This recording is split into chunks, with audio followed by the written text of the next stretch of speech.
Inside this box, we're finding something that doesn't come from China nowadays. No, it's no package from China, but what we're going to be finding is something that can play a lot of cool things.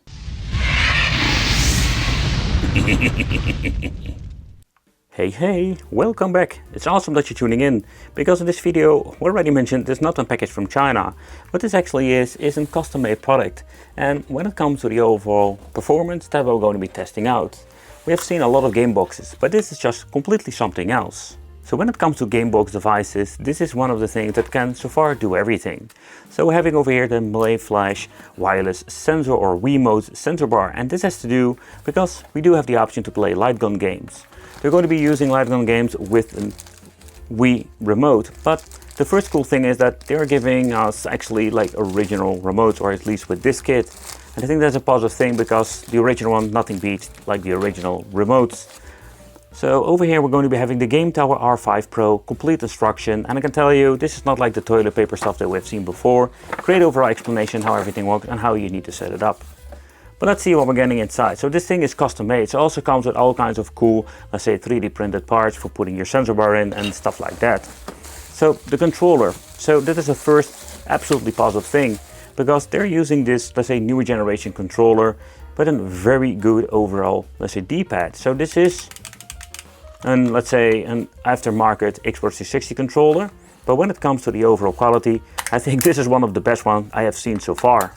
So what I mentioned before, I think one of the biggest problems we're having with those fake things are the D-pad, where this is not clickies, this is really comfortable. But later on, let's test it out. It feels like my birthday now, because all of the cool things. So this is actually the remote holder for the light gun games. So let's see where we're having all more. I don't know exactly what everything is. Oh, that is really cool. Got my original custom, like say, kit here with this 3D printed. That is absolutely awesome. Like, didn't even know he was like putting that in there. Batteries. Let's see, we're having the power supply for the device itself. Looks like a very nice quality, decent one. Alright, so when it comes to the wattage, yep, this is a very nice, let's give you a quick zoom of the wattage, 27 watts. So let's see what this is. Actually the micro HDMI cable for connecting the game box, or at least the GameTower R5 Pro. And then in here we're finding, I'm thinking this is the wireless dongle for the Xbox controller. So let's take a close look at the GameTower R5 Pro. So let's see if there's any information. No, nothing really going on over here. So let's see how the overall quality is. So take consideration, these are like all custom made products. This is not like something that we have seen a gazillion times before with those Chinese things. No, this is something else, and that is what makes me really exciting to check it out. So let's see how the overall quality of the case is. So this is 3D printed, but this looks really nice.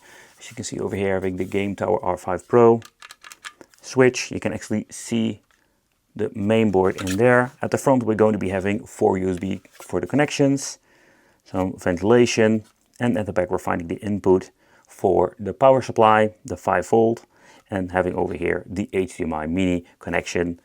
Now let's see, over here we're going to be finding the SD card. Oh, we're going to be needing some tools to get this freaking thing out there if I need to. But I must say that when it comes to the case, this looks really nice. Okay, so let's take this thing apart. Let's see what's going on under the hood. And I must say that I'm really interested to see what is going on. So let's remove this. So the first thing already, as I mentioned, is that the overall quality of the case looks really nice, and I'm really surprised by it. I'm always thinking, is this just the quality of 3D printed? It looks more like injection molding, if I'm saying it correctly. So let's remove the 4 screws so we can reach into the system, slide everything out, and let's see how he built it up and what we're finding in the inside. So what I understand of, there was a Raspberry Pi, the latest one out there as making this video. Okay, let's get rid of the last one over there. I think I can remove this piece over there. Yep. So that gives you like a great idea how the overall quality in the inside is. So this is looking really nice. So now we can reach into the SD card a little bit more easy. So the implemented over here an active cooling fan was actually behind here. It was almost, you couldn't even see it. And I just wanted to remove the other side to see what's going on, and that's kind of cool that they implemented over here 2 LED strips. But the way how they actually made it, is nice. It's interesting to see that the LED lights I already shown you are like a separate piece over there. So that's actually like just clicked in.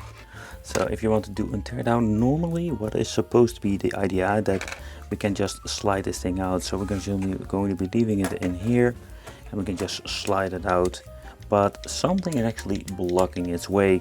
And I'm just going to be honest, at this point I am not going to be sliding any further because I know it's going to be something I'm going to be breaking, and that would be such a shame. You can see this is connected over there. It's just actually in the Raspberry Pi with an extra PCB at the side that's configured together.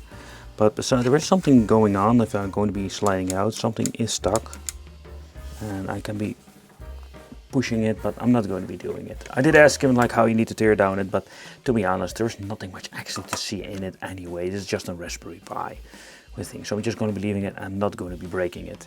So when it comes to the ventilation, that was actually the extra PC implemented in the kit, and that's absolutely awesome. So we can make your custom, let's say, game box with your personal name on it. That is just freaking awesome. But let's do an overview of what is actually inside to make it more clear. So when it comes to the overall kit, this is a very complete kit. I do wonder if you're going to be having the option for 2 Wii remotes / light gun option.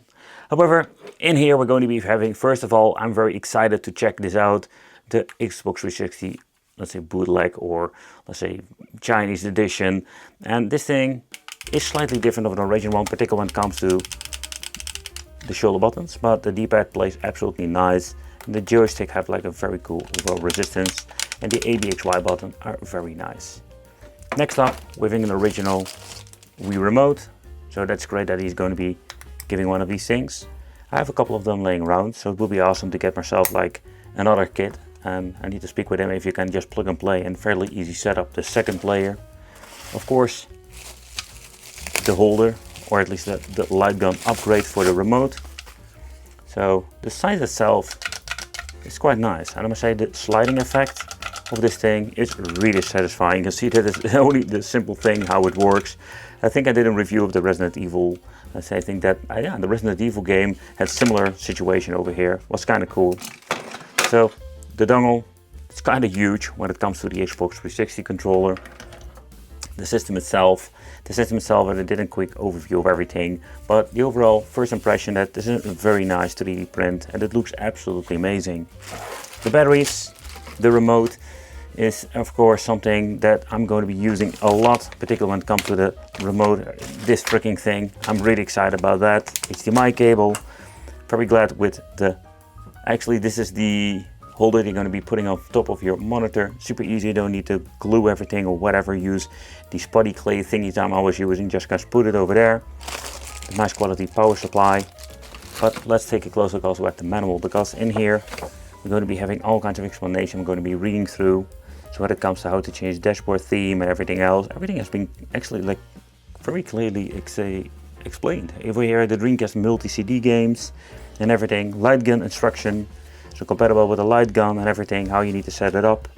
So that's going to be interesting because we're going to be needing this, but I'm going to be expecting to have like an almost plug and play situation over here. And of course then, last but not least, having over here the May Flash.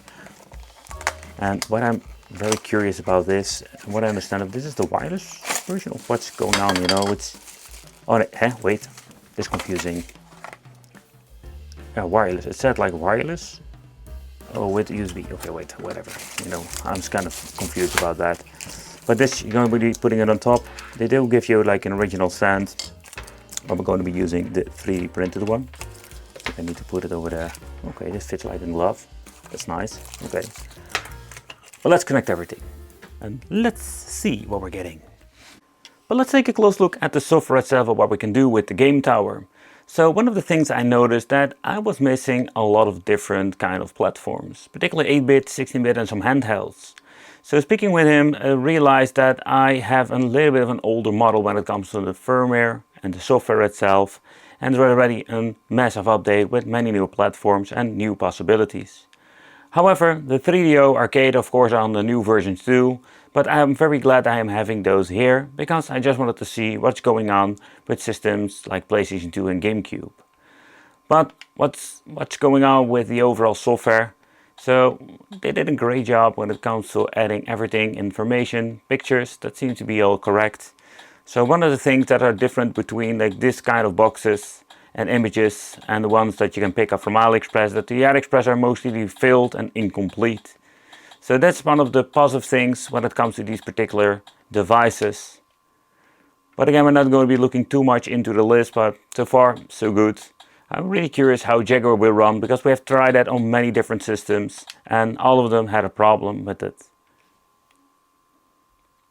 But how about the GameTower software? Because this thing is quite extended. First of all, we're having over here more options. Clear the last played list and show temperatures and disk space. So let's do that first, because it has been running for quite a long time. So the temperatures, I don't know if you can pick it up from the camera, but it's around like 37.3 Celsius. And that's quite good actually, because this thing has been running for a couple of hours now. But let's see what's going on. The RGB lights can also be changed out. And yeah, I mean the lights that we have already shown you at the top. And we can also just turn it off if you want to. And from here we can just shut down and restart the system itself. So optional was when it comes to the GameTower, that's actually what we can change out over here with this particular firmware.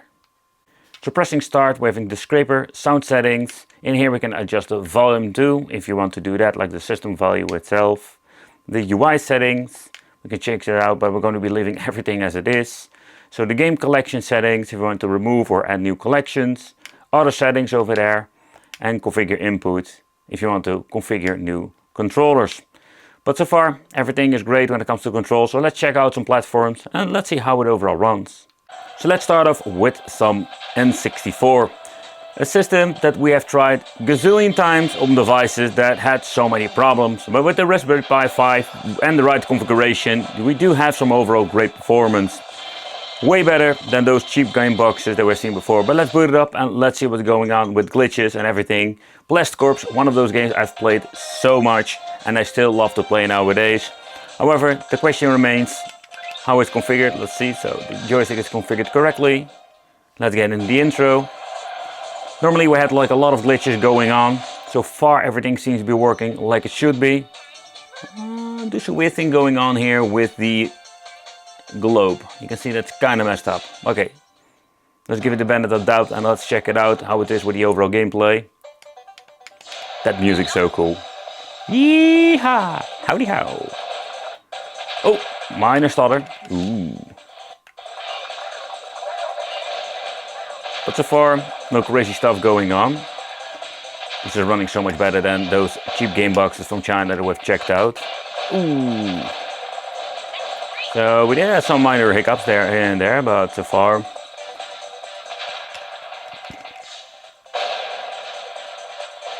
So the overall playability is so much better than all the other stuff we have seen before. I almost find it kind of funny that they removed the cruise in the USA. So I'm guessing that it's not playable on this particular device. Okay. Naughty. So with the GameTower, I do have some overall great performance with the N64. Okay, cannot move with the D-pad. We're just going to only use the left joystick for that. But so far, also great that they put it in the right aspect ratio. That's another problem we have noticed. Yeah, and I'm guessing you can enable bezels if you want to, but personally I just have like this black border around the game itself. But let's go with the GoldenEye. So I did speak with him about it. It's like, hey, is this actually one of the games that mostly like struggle? How is it playable? He mentioned something, there were some minor stutters in some part of the game in the beginning, but then after that it was going to be running great in combination if you're going to be playing multiplayer. But so far I must say that I am surprised. Oh, you can actually hear the minor dips over there, but yeah, there we go. But so far so good. Sensitivity of the joysticks are quite nicely configured.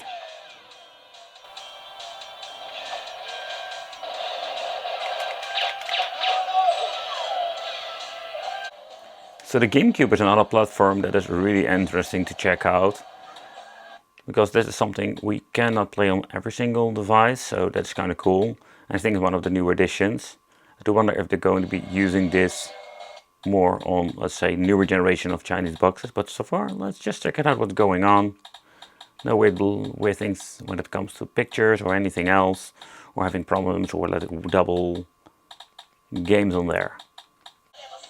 So let's move into some GameCube with a racing game. So far, so good.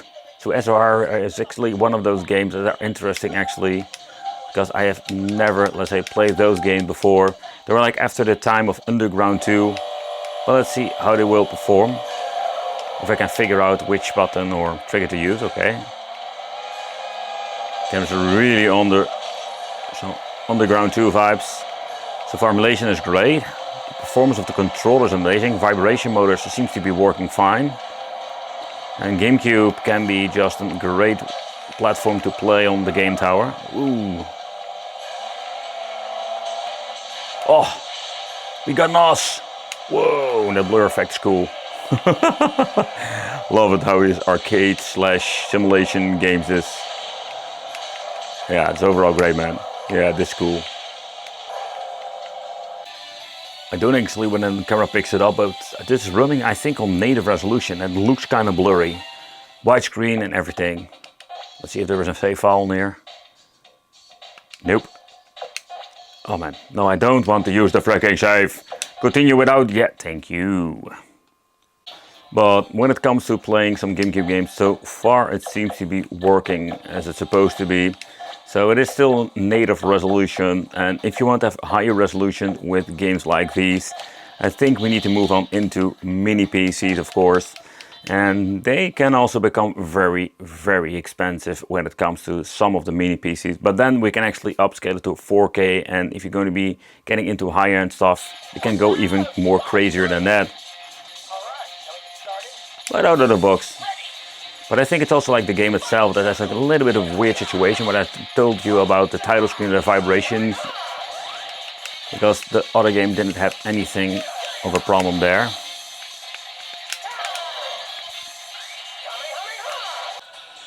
But then with the same emulator we can also have some Wii going on. And that's what we're going to be testing next with the Tatsunoko vs Capcom. Yep, this is going to be awesome. Let's see how that actually runs. I can actually hear some slowdowns with the Wii. You can hear that it actually struggles. Yeah, so this is not running full speed.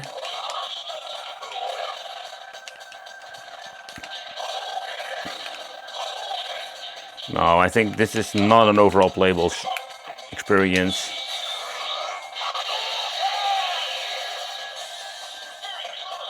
But of course, this is more like a personal thing. Oh, there we go. Did manage to start the game. Continue without saving. And let's see if we can just start a game and then we can actually play and how the over emulation is when it comes to just some shooting games. Ah, I think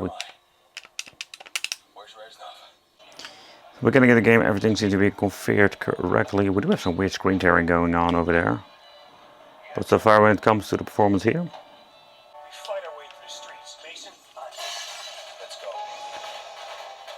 This seems to be running all fine. Where it has some minor hiccups, but not noticeable that we have seen before. With the Tatsunoko vs Capcom. Oh, there we go.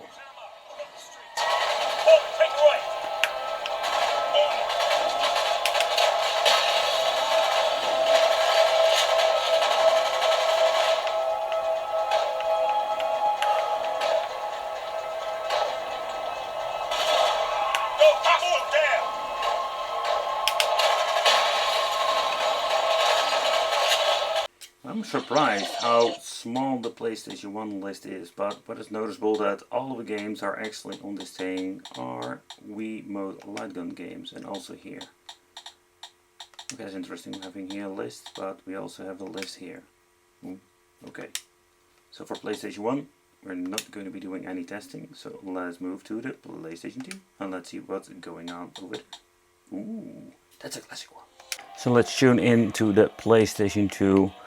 It is one of those very cool games, I think but later on in the generation of PlayStation 2, owning that for many years, I picked up this game, and I can tell you this was such a blast.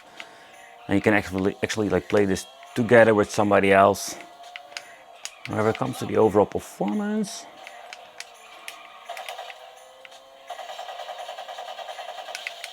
this is such a cool game.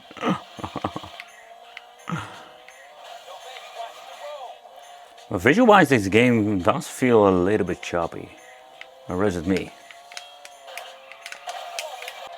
So let's get into the two-dimensional games, and with a simple reason, just wanted to check it out. Like, how will this actually perform a two-dimensional game? So most of the time, so much better playable. But yeah, this seems to be running just fine.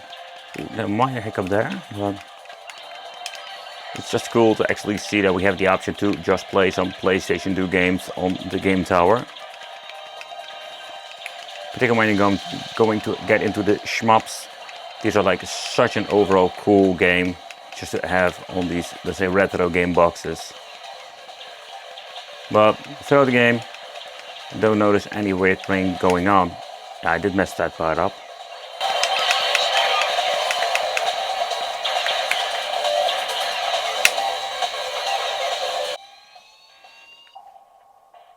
This is pretty cool. Twisted Metal Lost. And we're having over here the Twisted Metal Head On. Oh yeah, that is freaking cool. So it's absolutely awesome to have like the widescreen patches installed, so we can actually play this on the 6x9 monitors. The performance here, so far PlayStation 2 seems to be running just great.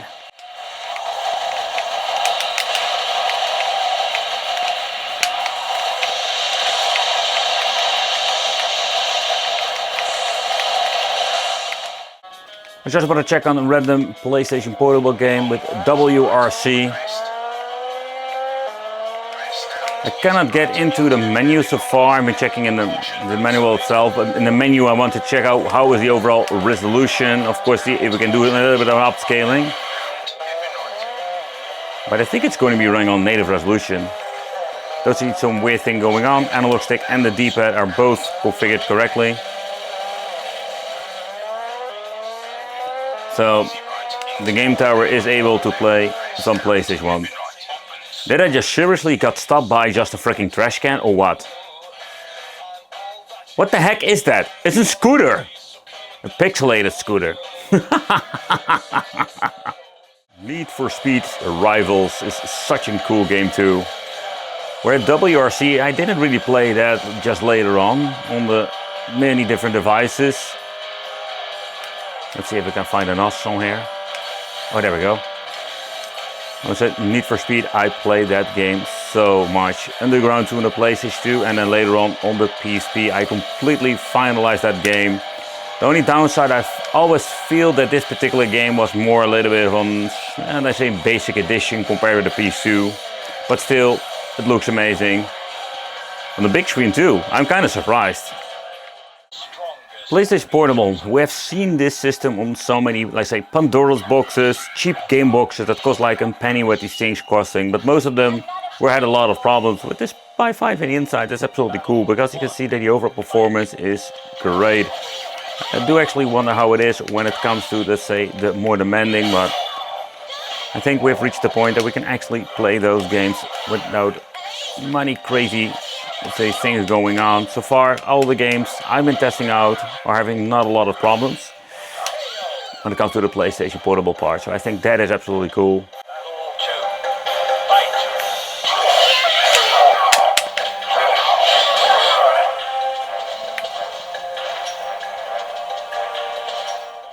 The Panasonic 3DO is one of those systems that I own and I really like it. However, when it comes to the games, yeah, you can see like Street Fighter is of course one of my favorite games to play, and some Return Fire. And with Return Fire, we did notice some problems with the cheap game box, so let's get into that one first. I do need to get used to the controls, because the X button is now actually the A button, or it's almost like a little bit different with the Panasonic because of the different configuration. But let's just fly around and let's see what's going on. Can I move? Okay, the shoulder buttons are perfectly mapped, so that's just great. Yeah, so far Don't notice any weird things going on.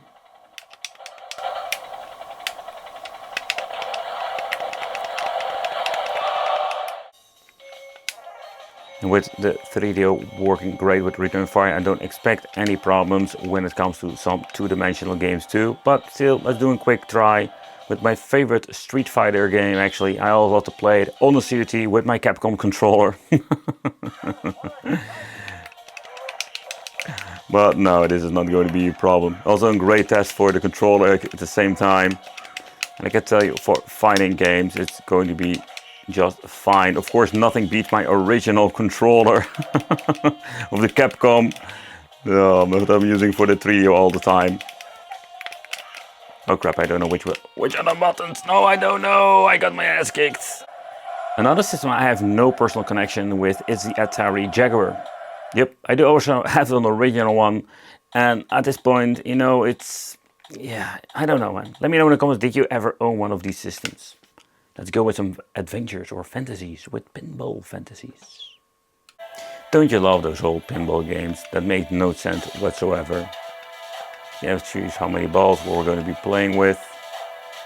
Let's see how the controls actually are. We can press start. Okay. Exit, joypad, setup 1, setup 2. Can mess around with the settings here.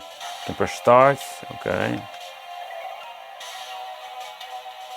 I have been figuring out like how does this freaking game actually work, because I have no clue. Oh, there we go. I just pressed like all kind of buttons. Oh, we need to press the right. That's weird. We need to use the right shoulder button. Okay.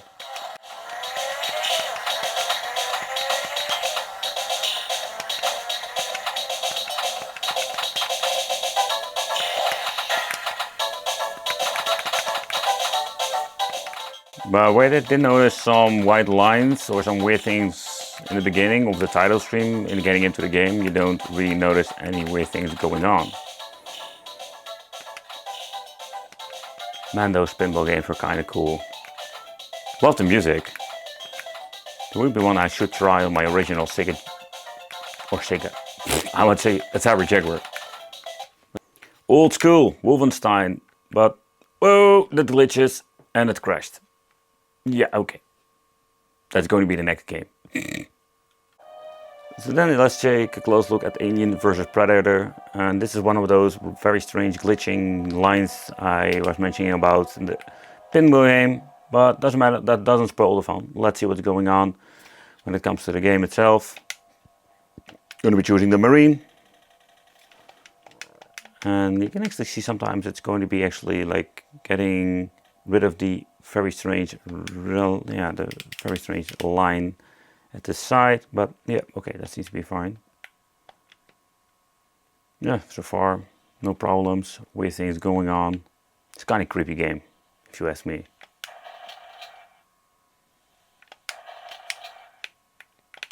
Oh, there the freaking aliens are. There we go. Action. Okay, that's realistic. Oh, nice. There were more of those bloody bastards. Nope, there were all of them. Okie dokie. So arcade can be an interesting platform to see what we can actually find by having light gun games. That's something we're going to be making a separate part in this video. We do have like the Sega Model 3 arcade game, so that is kind of cool. Absolutely. Virtual On. There's some other cool games that I have never seen on these boxes before. So that's going to be fun.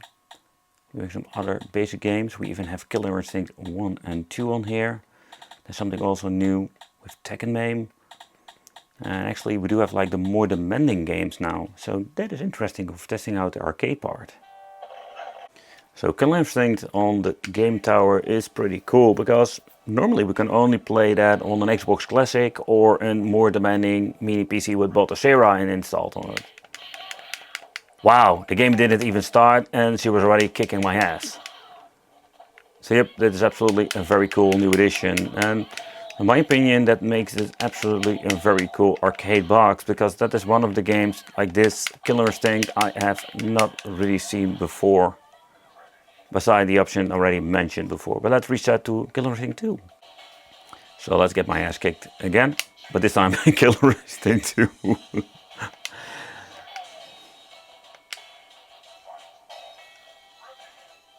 Ooh, some glitching, but so far this seems to be working just fine. I don't notice any weird thing going on, so that is absolutely awesome. And the same goes for Tekken 3. This is one of those MIM games that you can normally always see like on those cheap game boxes with the PlayStation 1 version. So let's see how it is with the button mapping. That's kind of weird because the AB are actually just the punching. So that would be that should be like reverted, or with the other two buttons for that's actually now kicking. But beside that point, I must say when it comes to the overall emulation performance, this is just great.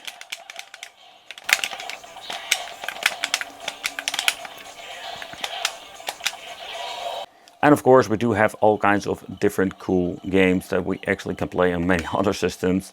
But what I do wonder if I can actually find that Golden X game like this particular one, but I cannot really recall seeing them. Yeah, when it comes to this particular game, this is just another, let's say, absolutely awesome classic beat 'em up. And I do wonder if you're going to be configuring 4 of these controls. I think we can even play them with 4 players. That would be absolutely nuts. Besides that, this is such a beautiful graphical game.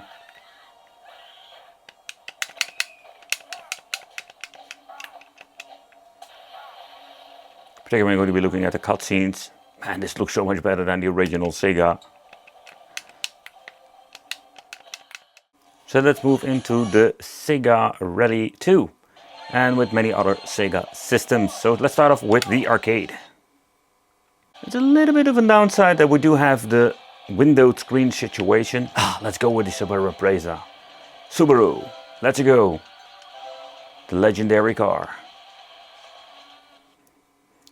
And like I mentioned before, like having the window, that is something that we should be fixing, or at least what should be fixed itself. But beside that, like this game looks really cool. I did see some of you were actually asking me about the system, and I now understand why, because graphical wise this is absolutely wow. Even for an older game, if you have this full screen and we can combine this with a racing wheel, I think you can have like the coolest freaking racing experience ever. It is fun, just playing with the controller, very responsive. Only the analog stick seems to be configured. We cannot use the D-pad so far, I can feel, but yeah. So with the previous game we did have this weird thing with the window, we still have the same problem, but now let's get into the game, because, oh no, I was thinking we actually had like this very tiny screen going on, or it is?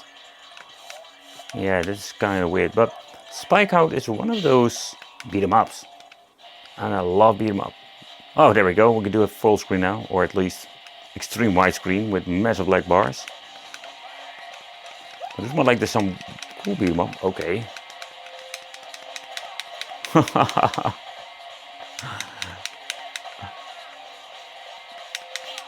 This is a game that I've never seen before in the arcades. This is such a cool game.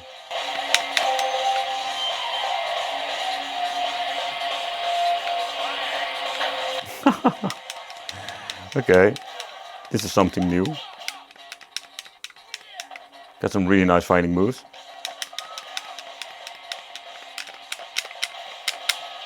Also, we do a super move.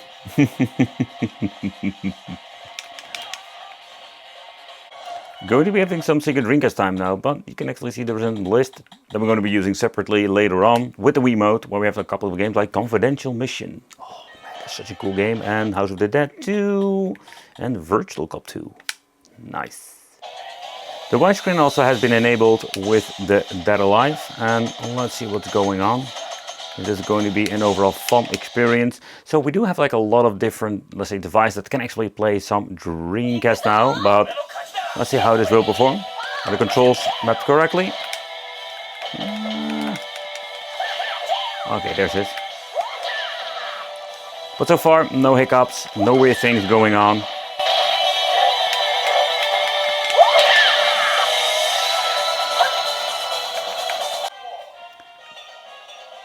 of course, let's do a little bit of a Power Stone test, because this is such an amazing game.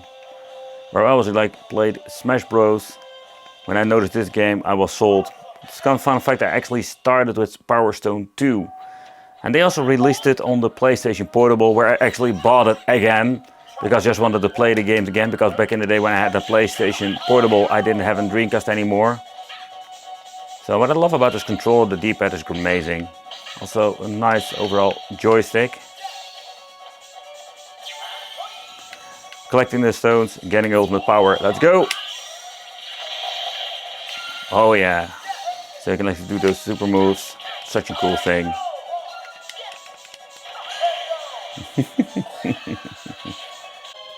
Zombie Revenge, and you have so many of those very cool games on the Sega Dreamcast, a lot of legendary ones. So when you're going to be having the Sega Dreamcast for the first time in your life, there are so many cool games to experience that they imported from the arcades.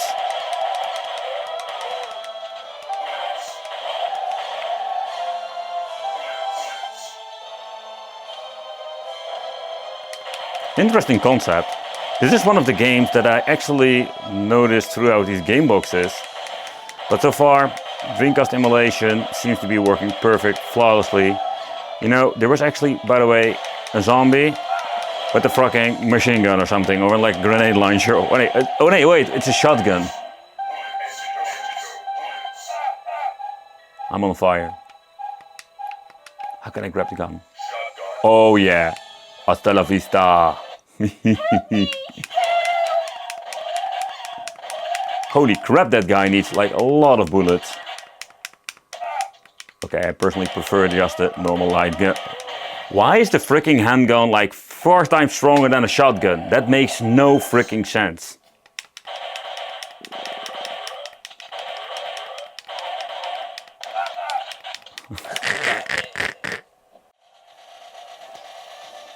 So I've been trying this game on so many different devices, particularly those Chinese cheap ones, and none of them can actually play the die-hard arcade game. Oh, I just freaking paused it, but... But already in the first part, most of these systems struggle, but you know, this is not going to be a problem for the GameTower with the Pi in the inside. This is such an interesting game, you know? Just an old school beat 'em up. Oh yeah. Well, what we can actually see that so far, I did notice some overall weird thing going on. What the heck was that? What was that? What was that going on with the sky? But you know, performance-wise, you know, I've noticed, played a couple of games and not weird things. Yeah, we do have some glitches, but this is more something to do with the rendering itself in the emulator. But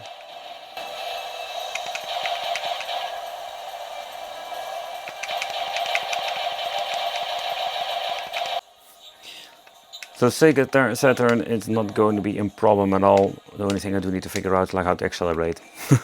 Oh, now we're going to be using the B button for that. So I did just give us a very nice manual explaining how everything worked, but I completely forgot. And I think that's one of the things that's going to be always like very tricky, with the simple reason because, you know, there are so many different systems. That's the way how we can accelerate and use our special weapons. But so far, emulation performance seems to be just fine. Moving on to the Sharp 68,000. So there are not a lot of different titles over here, but let's see how this works. With Thunderblade. So that's one of the games I actually played a lot. Let's see what's going on, if you can even boot up into the game.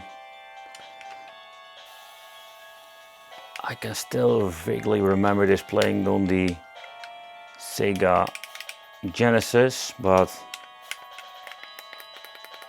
I'm trying every freaking combination, but I can shoot, but I cannot get from the helipad. Do I need to press forward?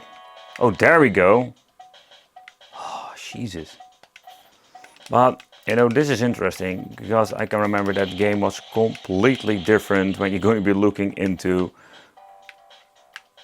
the different kind of, let's say, games from the Sega Genesis or the real arcade. Let's just take it with a simple two-dimensional game with Parodius. Oh man, a game I played so much on the PlayStation 1 with Sexy Parodius. It was like a very cool edition with a lot of funky, very funny music. But with these older systems, don't expect any problems. There we go. We needed to have some speed. That's the power-ups. I was stressing over the power-ups. There we go. Yeah.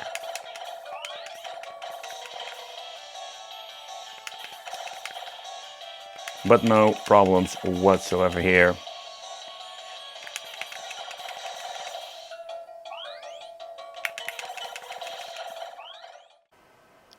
But let's take a closer look in the light gun situation, because I think this is going to be really cool. That is something you don't really see that often with those plug-and-play game boxes. So the GameTower did utilize it, so let's do an in-depth about it. How does it work? How do all of these kind of emulators? The only thing I needed to do is give this thing a reboot because I didn't connect the sensor bar. And like the manual says, you need to set it up. And then you're going to be booting up the system. So syncing is super easy. What you need to do is just pressing the sync button over here and on your mode under the battery compartment. And then we're going to be setting this to mode number 2. And everything has been done like that.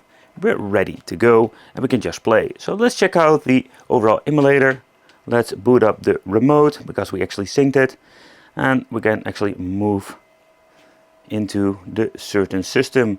So light gun games, let's take a close look at it, the list, what can we do and how does it actually work out. The light gun games, I think this is one of the very cool features of the GameTower. One of the things that made me really excited to check it out. So there is actually a lot we can check out and that's what we're going to be doing with the dedicated part to the light gun situation, see how it works. And you can see that it's going to be a mix of all kinds of systems. I think that's pretty cool. So we're having arcade, Saturn, Dreamcast, PlayStation 1, so it's going to be a mix of all kinds of different systems. So let's grab a couple of games and maybe one of each system to see what's going on. But how it is with accuracy, this is a little bit of a different situation I've checked out with the different technologies. With the Wii remote, I've noticed like I'm now actually, let's say, a meter from my display. You can see that my cursor is going to a different location now. I need to actually move away from this for like a couple of meters. So this is going to be perfect if you are using this on a big screen.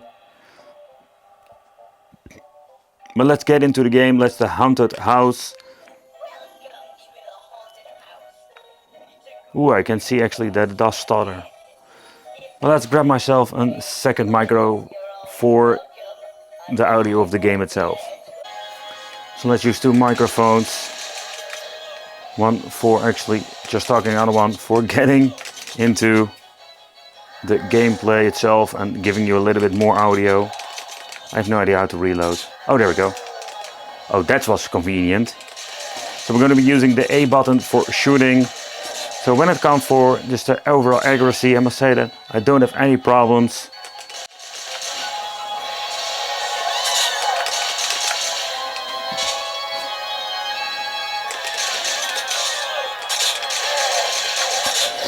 But of course the overall experience is going to be different because now we're going to be using just a cursor on screen to just shoot everything. But yeah, this seems to be working fine. Only you need to take consideration you're going to be needing to use this game or the system from a lot of different. So let's move to another system. But I did notice some minor hiccups in the beginning of the overall emulation. So at this point everything seems to be working just fine. We can also use the remote itself for navigating through the next game, so we don't need the normal controller anymore. Just wanted to try another game of the arcade series with some Point Blank. Man, this is such a cool game. Oh, when I'm playing on these light gun games, I'm always picking one of these like Point Blank games. I love these mini games, particularly we're going to be playing together with friends. It's going to be absolutely awesome. But at this point we're going to be having only one remote, so we can only play with or by myself.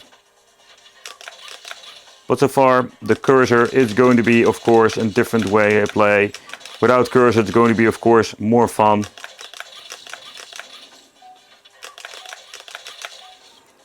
But emulation Performance Arcade is so far absolutely great. And as you can see, we're going to be moving to a different system. We're going to be having also a cursor. So I don't know if you can actually shut that one off, but let's check out if you also implemented the A button. No.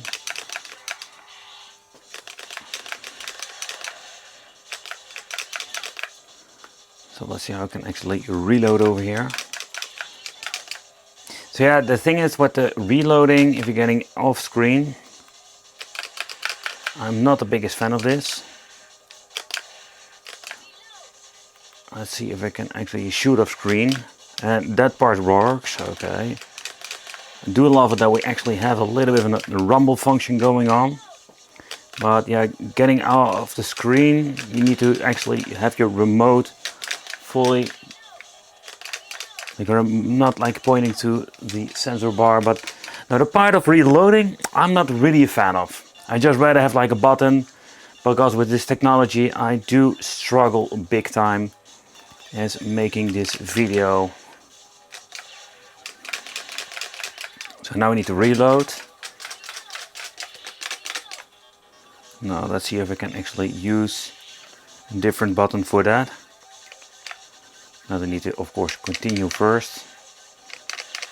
Oh, it's a little bit of a bummer you didn't use the A button. Oh, we can make a quick load, quick save with the D-pad.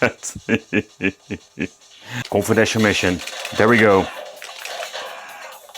Ah, the A button is meant with this one. That is so much better. You'll never get this disc.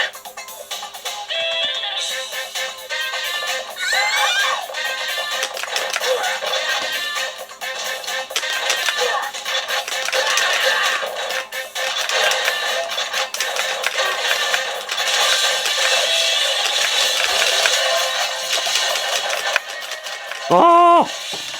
The funny thing is I was actually moving towards the screen.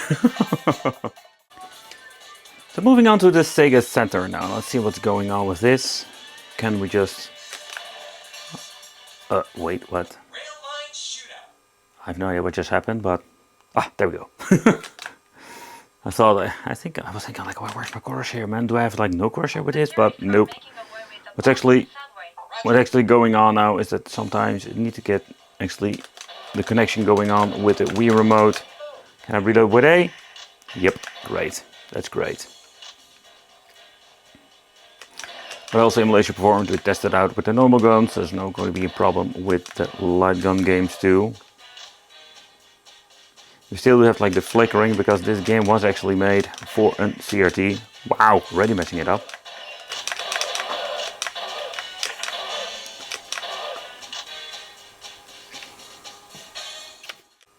So far, everything when it comes to controlling the game, actually booting up Sega Saturn, Dreamcast, yeah, everything seems to be just working as it should be. But let's get into some House of the Dead, some old school gaming.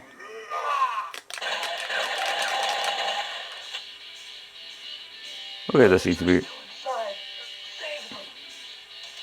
When this music started, the first thing that came in mind was Tekken. No idea why. Yeah, also the A is mapped to the reload, so I'm very glad. Let's see how the PlayStation 1 works out. Okay. Press 1 and 2 at the same time. I'm guessing it's going to be 1 and 2. Yep, that mapped it to that. Let's jump into one of my favorite games to play. If you had like the arcade one up, Time Crisis. Sometimes you do need to get some time to actually get the cursor in screen. Okay, let's see what's going on. Pressing the A button doesn't do anything. Okay, they mapped the one button of the Wii remote, so it's kind of awkward when it comes to holding. I wish they went for the A button. That's so much more convenient because it's at the front of the remote itself.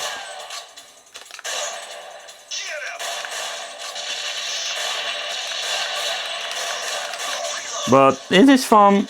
I think it is. I think it's fun to actually revisit this particular game. It feels like cheating having cursor, you know. This feels so like cheating if you're going to be playing.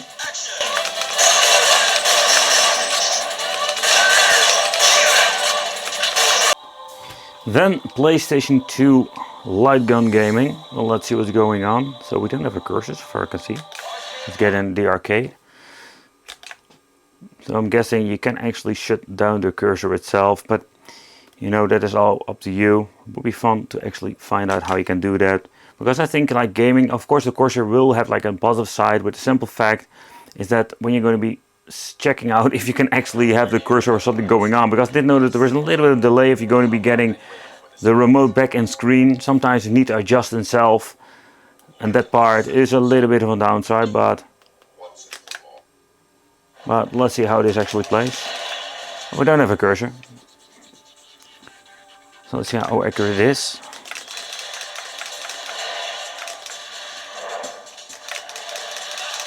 See, and I think this is the downside of this, because sometimes it's just moving away from the screen, like now. Let's reload. Let's get it back into the screen itself. So it does take a little bit of time, but the overall emulation performance is really nice of the Vampire game of the PlayStation 2. Graphical wise, it looks amazing. And this is just a super cool add-on. I don't have any rumble. Only if I'm going to be holding the light gun button, then it's going to be start rumbling, but there's no like real feedback which you have a Techno Parrot or other stuff. So starting off with the controller, I must say that I am really pleased with this one. Where this is actually like a bootleg, fake, whatever you want to call it, like knockoff controller of the Xbox 360. I am surprised that he managed to find this one, because the overall D-pad, it feels great, and also when it comes for playing fighting games, beat 'em ups, this is just an amazing controller. Nice high quality, I must see in particular when it comes to the rubberizer, just the old school, not like digital, like a joystick, but you know, the overall quality of this thing is pretty good. I must say this is one of the best clones I have ever seen. And I must say that I have seen a lot of those clones, because they came with those plug and play boxes from China. And this one, I don't know where you found it, but man, I would replace my original one with this. How about the light gun situation? So when it comes to the overall performance, I must say that it's quite nice. I must say I love the way how this thing feels and how it plays.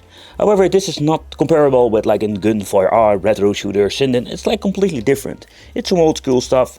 I also did some reviews of the, let's say, game that came with it back in the day with the, I think it was like a couple of kits like Resident Evil. It's kind of cool that we have like this rumble, but you need to hold it to actually have the rumble function. So there's nothing much going on over there. It's really comfortable, it's kind of fun.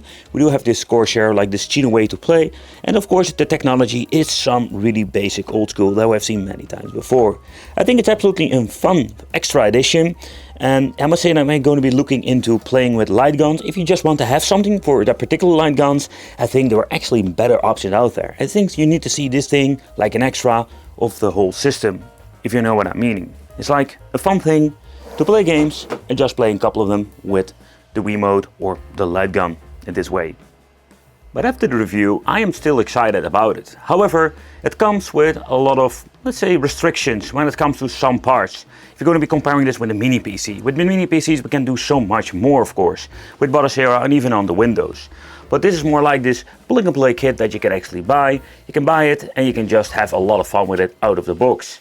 Of course, depending what do you want to do with it. If you want to have like upscaling, you know, it's pretty cool that you can do all kinds of different emulation like PlayStation 2 and GameCube. But for higher upscaling, we're going to be needing a PC.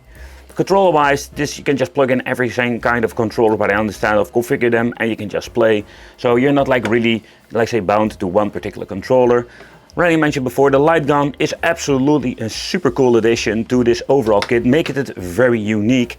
And you have like this plug and play kit where we can just play games with the controller and light guns. Of course, there's not like the ultimate solution out there, because if you're going to be looking at that, there are so many cool ways to play, but those are also coming with a completely different price point. Thank you all for watching. Let me know in the comments what you think, and it will be great to see you in the next video. So give this video a like, it will be pretty cool. Bop, bop, bop, bop, bop, bop.